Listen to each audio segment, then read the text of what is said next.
Cobalt Blue is a film that, according to me, is primarily centered around seeking freedom from conformity. The story introduces us with characters whose beliefs are constantly in a state of war with various external definitions of an ideal human life cycle. These definitions are being imposed under the influence of those doctrines whose true foundation was never meant to be transformed but mildly altered in the name of accepting the progress of time. But the gatekeepers of those doctrines don't seem to be bothered about welcoming modern beliefs. Nobody has asked them to give up their own ideologies that have shaped their individuality, but the sheer reluctance to even think about challenging those ideologies and rethinking about what they really stand for is unintentionally giving rise to a feeling of revolt. And the worst part is that these gatekeepers are none other than those who supposedly should provide the opportunity to explore the world like an open canvas that can be painted using any color depending on one's own experiences. They are the ones who apparently narrated stories of the outside world being a limitless expanse of countless possibilities and motivated us to find and pursue our passions. But on the day of leaving for that very voyage of discovery, when we thought of being capable to choose our own colors and lift the brush to paint our destiny, we are stuck with the moment of realization that those promises and those stories were being told with a facade of imposing control later in our life. Such is the story of the characters in this film who do get to choose the colors to paint the canvas of their life and live according to their own wishes. And the cost of making that choice is exactly what the film is trying to tell us with the help of its aesthetically powerful narrative. There is a lot that Cobalt Blue tries to convey with a runtime of just 1 hour and 52 minutes, and this video is an attempt to explore those hidden meanings. So yes, spoilers ahead. Let's start with our first protagonist, Tane. The film opens with a collection of sounds that don't seem to have any cohesion with the visuals. We listen to the voice of an announcer on All India Radio, combined with a familiar buzz of activities indicating that we are in the premises of an Indian household. This place is in Fort Kochi, Kerala, and the year is 1996. But visually, we seem to be introduced with a corner of this house that does not look like it is reverberating those same sounds and reciprocating a genuine participation in those routinely activities. There seems to be a difference of opinion. There seems to be a difference of habit. There seems to be a difference of personality. The audience is then introduced with the personification of this non-cohesiveness, Tane, who is scolded for not waking up early. Tane refuses to give up his sleep and transports himself to an atmosphere that is truly music to his ears. He starts listening to Moonlight Sonata by Ludwig van Beethoven that shuts down every other sound. And with this, we begin to uncover the world of Tane. We witness the use of dark red color to help us with the same. His red Walkman signifies his love for music, the sounds that he prefers to cherish. His red soap signifies the love for his body, how he likes to take care of himself. And then his red shirt signifies how powerful he feels about his own individuality and orientation. While the men outside chose to give this red color a different meaning, Tane chose the red color to paint his inner world, a world that is populated with his feelings of bliss experienced during his interactions with literature, movies, and music. Tane wants to be a writer because he considers that to be a force of liberation for his thoughts, which otherwise don't find a chance to be expressed. This is the reason why he does not seem to experience a togetherness in his family. And to signify this lack of togetherness, you will notice that Tane's family members are hardly wearing any solid color clothes. They rather choose to wear clothes with lighter, faded shades of color. Especially his father, who likes to wear clothes mostly in white, grey, or black. The same goes for his sexual orientation. There's hardly anyone for him to confide his vulnerabilities, desires, and beliefs. He indeed cares for a longing relationship, an acceptance without judgment, love without boundaries. But then there is nobody to connect with his inner thoughts, nobody who is eligible to be a part of his inner world. Hence, in this shot, we once again have that same non-cohesiveness between the visuals and the sound. Our second protagonist is Anuja, the youngest family member who is also seeking freedom from conformity. Just like Tane, Anuja seems to be disconnected with almost every affiliation backed by her family members. We can clearly notice that from the dark shades of her attire, but Anuja's disconnect can be witnessed right from the beginning of the film, not just externally but internally as well. She is someone who decided to fight head on with all kinds of stereotypes associated with females from very early stage of her life. While females are supposed to take responsibility of the kitchen, Anuja never even cared to know the difference between sugar and salt. It is Tane who knows how to cook, and that too with perfection. While females were always imagined to be weak, Anuja never showed any signs of weakness. It is Tane who lags in terms of possessing physical strength. She is a professional hockey player. She wants her friends to never fall for anything that restricts their belief and devoid them of their freedom. This is the reason why we notice her donning a collection of attires that are very different in terms of color tone and style. This has been done to symbolize Anuja's disassociation with ideologies that have shaped every corner of her house. The color tone of her hockey uniform that she wears during her introduction in the film signifies the fact that she has a different way of looking at things. Anuja and Tane are two entities who have morally and spiritually juxtaposed their preconceived societal roles.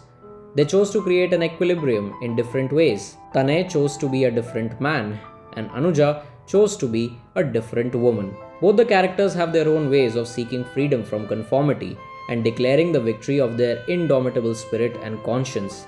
Tane likes to wear clothes whose solid colors are a part of the rainbow flag. Anuja mostly discards a feminine attire and dons the look of a rather boyish personality. Not just haircut, but she has also refused to trim down certain areas that are supposedly never meant to be seen all grown up. Both are fearless siblings, but Tane is a softball, while Anuja is rock strong. But now they need an ally who can vouch for them. They need a benefactor who can support them emotionally and spiritually. They need a guiding light to bring them out of the shadows and bask in the glory of enlightenment and freedom. Finally, that much awaited beacon of hope arrives in their life, and the signal of his arrival reaches first to Tane when he sees a blue bicycle in the compound of his house. Tane is passionately curious to know about the owner of this beautiful travel companion whose cobalt blue color invigorates his joyful memories of owning a black notebook. The notebook that absorbed all his feelings without any restrictions or interjections.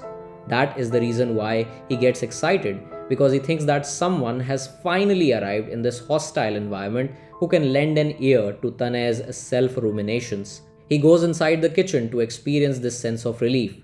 A man who is unlike other men.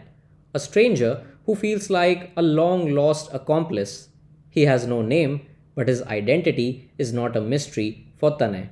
Tane instantly recognizes him and even agrees to adapt his food preferences. And the reason behind this instant connection is signified with the solid color choice of his attire, which is also how Tane likes to represent himself. The connection strengthens in no time. They both share a lot in common, and most importantly, Tane gets inspired by his sheer pride of revealing himself without any self-doubt. He smells of fearlessness, which comforts Tane and uplifts his spirit of pride. His action of marking his handprint on the wall signifies that his presence is certainly going to leave a strong impression in the life of Tane. Just like how the character of Tane was introduced by utilizing the bright shade of red, this new character and his traits are being represented with the use of Cobalt Blue, a shade of nostalgia and inner happiness that was missing in the life of Tane. The silhouette of this color surrounds the persona of Tane in no time. It feels like he has decided to surrender himself to this aura that promises to stay with him at an emotional and spiritual level. Tane decides to reciprocate this promise by finally allowing himself to be vulnerable, allowing himself to bloom in full glory. He's ready to expose his true self and invite this man to his inner world, and the use of low-key lighting in this scene signifies exactly that. The low-key lighting shifts from blue to red and starts blinking. This has been done to indicate the racing heartbeat of Tane, who is now ready to share his inner world with someone who can finally understand him. Tane can finally confide himself wholeheartedly and expose the beauty of his pride with someone. He can finally become one with the purest form of love and compassion. This heavenly experience of romantic rejuvenation starts reflecting from his choice of color, and soon he realizes that it is not just him who chose to accept this color, but also the color and the one who identified himself with the shade extended an invitation with open arms. This leads to the ultimate abandoning of boundaries and a strong declaration of love under the blue twilight of the moon. This is the moment of sexual awakening for Tane. This is the moment of pride for Tane. And we can sense this pride reinstated inside him with the growing presence and experiences that are synonymous with the release of his emotions. Tane still doesn't know this man's name, but now he doesn't seem to care for that one bit. Who does seem to care about identity is Anuja. Till now, she has been very confident about who she is and what she wants to be in her life. But in the process of battling with those external definitions, a seed of self doubt has seemed to germinate inside her. She has never let her thoughts to be the slave of preconceived notions. She has always treated her emotional synapses to be as free flowing as water itself. But now she herself starts questioning whether this free flowing stream of thoughts is highly unnatural. Maybe she needs to work on her looks. Maybe she needs to develop those skincare regimes that she never bothered about. Maybe it is time to change her persona. This sudden desire to get noticed and look more approachable comes from an unexpected encounter. After Tane, it was time for Anuja to meet this stranger who will later become the harbinger of change in her life. The same is conveyed with the framing of this quick dialogue between the two of them. A tilted frame, which is known as the Dutch angle, clearly signals the beginning of an unspoken relationship between him and Anuja. This unspoken relationship gets overshadowed by the joyful escapades of Tane. He has entered a new dimension in his life that feels hugely optimistic. And obviously, anyone who is having similar experiences will easily get perturbed with even the slightest hint of things falling apart. Tane also gets worried with the same thoughts when he notices a couple of uninformed wanderings of his soulmate. You will notice that in the scene, when Tane is lonely and longing for the sensation of his partner, he wears clothes that do not have those same pastel shades. Then there is another moment when Tane's usual gesture of love gets ignored and even silently refused by his significant other. He starts getting worried. He is scared to lose that beacon of hope, and indeed, his fear of everything falling apart turns into a reality. That man has left the house, but he did not leave alone. He took away Tane's dream of hope in the most unforeseen manner. It was Anuja who accompanied him. She leaves a letter in which she describes about how it was the only way for her to escape from living in conformity. Tane enters a state of internal conflict. He should be happy for his sister, but he seems to care more about the false promise that was made to him about leaving everything behind and starting fresh. He was happy that this beacon of hope will actually relieve him from all his misery, but he is made to realize that what was supposed to be the guiding light for Tane was just a momentary commitment of trust. This plot twist shakes his emotional foundation. He starts reminiscing those moments of pride that he shared with his confidant. The room that became their sanctuary of love is now a place of mourning for Tane. He begins to question the credibility of that wholehearted acceptance that was showered on him in a very loving manner. He wants a lot of answers. And guess who comes back with those answers? Anuja. She enters the house with the same orange shirt that was worn by that paying guest during his first arrival. It was not just Tane but Anuja as well who got betrayed and left alone in the voyage of discovery. Tane is heartbroken to say the least. His scattered emotions seek refuge in the shadow of a deed that is known to be the choice of other men in the outside world. But it only results in a feeling of disgust. He even tries to kill himself because he gets so frustrated thinking about how nobody can ever willfully accommodate his choice of identity. He starts thinking about how you should never make plans with your lover. On the other hand, Anuja seems to have done something that she never planned to do. She never realized that while she vehemently discarded the notion of getting married and having kids, she also ended up discarding her true need for love. The whole idea of love became non existent. But when she met this stranger a couple of times, she began to introspect herself.